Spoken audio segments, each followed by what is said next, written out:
अहम खबर शामिल करें। आपको बताएं कि वज़ीर-ए-आज़म से MD IMF क्रिस्टलिना जॉर्जिवा की मुलाकात गुज़िश्ता रोज़ दुबई में वर्ल्ड गवर्नमेंट समिट की साइडलाइन पर हुई। मुलाकात में पाकिस्तान के जारी IMF प्रोग्राम पर गुफ्तगू की गई।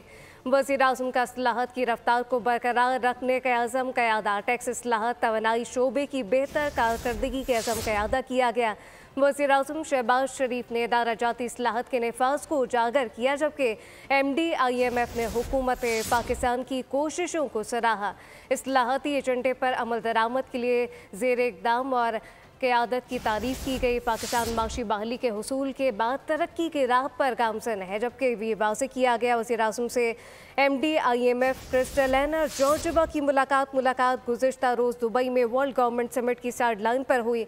मुलाकात में पाकिस्तान के जारी IMF प्रोग्राम पर गुफ्तगू की गई। सब्सक्राइब करें और बेल दबाएं ताकि कोई खबर रह न जाए।